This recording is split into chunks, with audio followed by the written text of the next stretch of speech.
Welcome back to the nationally syndicated Price of Business show, celebrating 25 years of broadcasting. In fact, one of the longest continuously running business radio shows in the country. I think one of the reasons why is because the vast array of talent we bring both on the show, on our podcast, and on our digital channels as well. People like Benjamin Barnes, who's joined me today. You know, I like to say, when I talk about Ben, I like to say, is he an artist? Is he an entrepreneur? He is both. Ben, glad to have you back on the program.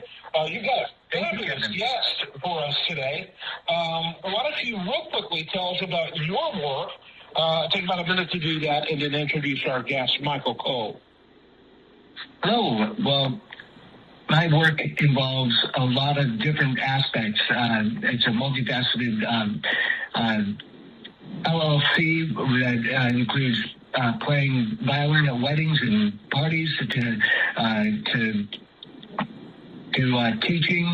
to creating art and selling art at the art gallery. But there's a lot of things that I do, and I try to put them all into one thing. But the main thing I do is the nonprofit. It's Culture Scholar Corporation, 501c3, and we bring music and art to underserved populations. Yeah, well, yeah, and before you get into that, your website too. Culturescholar.org. CULTURE.SCHOLAR.org. And our guests, go right ahead and introduce them. Hey everyone. Go ahead, Michael. He's introducing himself. Michael, go right ahead. Hello, everyone. This is Michael. I'm a CMO at Everflow, a partner marketing platform, so a SaaS tech company. And yeah, I've been at this company for 9 years. I've been in the industry of like affiliate marketing and partnerships, and I know from everything from the starting place to the finishing place for how to scale through performance marketing and how companies grow and the realities of how hard it is. Yeah, absolutely. Real quickly, kind of define exactly what you do. The phrase affiliate marketing, which is central to what you do, now it has some broader meaning than 20 years ago. So kind of refine what you do for the audience. Yeah, so I'm the CMO, so I'm the head of all marketing at Everflow. As a company, we support brands with scaling their affiliate programs. Affiliates, think of anyone who is like basically a pay-for-performance marketer who is not part of your company. So this is someone who's buying advertising to promote your business. This is someone with a big review website reviewing you and the other solutions in your space. This is all sorts of like influencers, content creators, etc. Basically, it really boils down to the sort of model itself, which is like, you promote my business, and then every time I get a customer, I pay you a portion of what I earn. So it's this performance model where the incentives are very aligned, and when it scales really cleanly, and you don't have to worry about any risk there. Yeah, very good. Benjamin, your question. Well, thank you, Michael. Affiliate marketing has been around for decades. Why are you saying we're entering an entirely new era of partner marketing? Yeah, I think the easiest way to understand it is that everyone is becoming a creator and influencer. Everyone's starting to build their own social media, their platforms, their websites, etc. So that means that the amount of people that need to figure out a way to sort of make enough money on all of the time they spend on social media and the audiences they build and the platform they build, they're always looking for something that is like a sustainable secondary business on what they're doing. And so there's just a constant wave of whatever is the new technology, whatever is the new platform, there will always be people working as affiliates using that channel that have mastered it first and then using it to promote brands. Yeah, good answer. That's interesting. By the way, take a moment, Michael, to give your website. Yeah, if you want to learn about Everflow, you can go to everflow.io. Yeah, everflow.io. We'll have links to both of our guests' website at pricingbusiness.com. Ben, your next question, sir. Well, Michael, how is AI changing affiliate marketing over the next 3 years? Yeah, so AI is definitely changing things. On our side, you don't even have to log into our platform anymore. You can just connect it to an AI agent. Think of something like ChatGPT or Anthropic's Claude or Gemini. You can connect it to our platform. It can pull data straight from our platform to give you reporting like, how much revenue have I driven? Which of the influencers performing the best? What's the best content review website last week? It can look at the entire platform and answer that question through a connection, which is called like API or MCP, which is basically the technical connection between the platform and the AI agents. So from the managing perspective, like that's completely changed. And from the other side, in terms of like the affiliates themselves, AI makes it so much easier to create a massive amount of content, which always has the danger of that content being bad or AI slop. But when AI is really good with this stuff is when you're applying perspective on top of it. The best way to understand it is like, I am a very passionate reviewer of outdoor supplies. I can basically do interviews with supply companies, with outdoor people, with my friends, etc., about which products they love. I can take that call transcript, run it through AI, and have a great article right away. When you're applying human perspective and a lot of like conversations as a starting place for AI, it actually produces really good stuff. It just requires perspective and real conversations. Mm-hmm. Talk a little bit about your business's sweet spot in terms of customers. Who are you looking for, and why does those relationships work? Think in terms of size of businesses you work with, maybe particular fields, that type of thing. Yeah. So there's two parts to that. Our ideal customers are things like right now is like blowing up as like telehealth companies.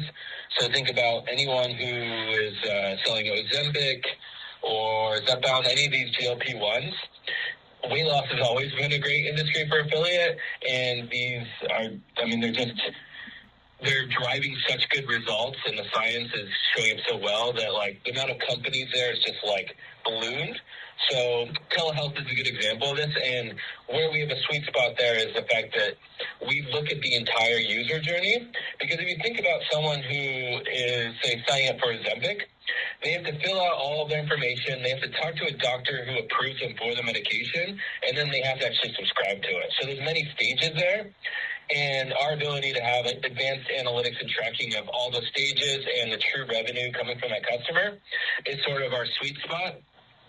So I'd say that things like that are really growing. In terms of affiliate marketing as a whole, typically it's a channel that is one of the last channels you do. You really want to make sure your business is running smoothly, and then someone else can test it out, start promoting, and within a day of promoting, start seeing results. So as a channel, it sounds really good because you're paying for performance, but the affiliate is then taking on the risk and the time. So they need to see results quickly. So it's really important to understand that affiliate marketing is a really cool channel, and there's almost every large company uses it.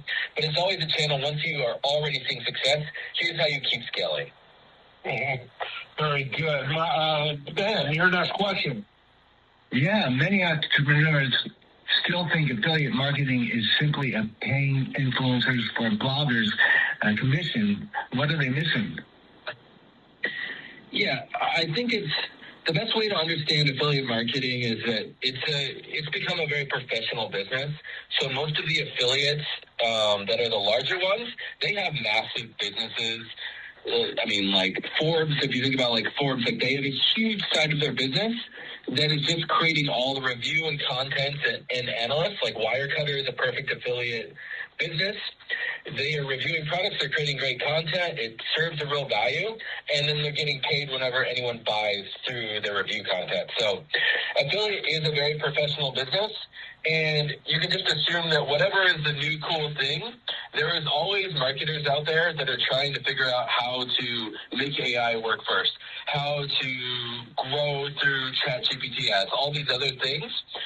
That's what affiliates do. They try to find the next thing before anyone else does, and then they grow it into a large business that can work on a pay-per-performance business. And then you have the other side, which is the existing legacy affiliates that are major publications, and they really work this into a science of how much they can deliver results and revenue for businesses.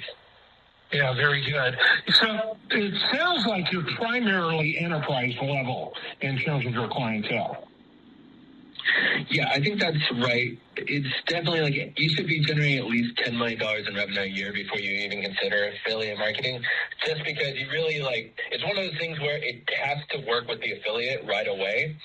It needs to be that they can test your offer and they start seeing success, and that usually takes the company already at a pretty good place, and now they're just trying to keep growing beyond that.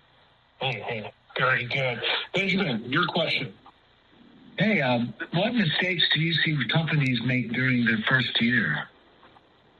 Yeah, I think the biggest one is just thinking that affiliate marketing will be easy. It's one of those channels that sounds so good on paper, but just shows how hard marketing is in terms of it's really hard to just generate tons of customers without having real product market fit, where there are lots of people out there that want to buy your product. As soon as they hear it and they understand why it's for them, or they get a recommendation, the amount of people that want to buy a product takes a long time until you actually are delivering something that people truly demand, and then things like affiliate work. So I think this idea that you can just build it and they will come is not really realistic. It's really you build it towards what people want, and then they come.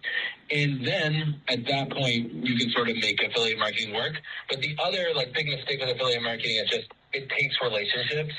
The affiliates themselves have been doing this for a long time, for a lot of the super affiliates is what they call them.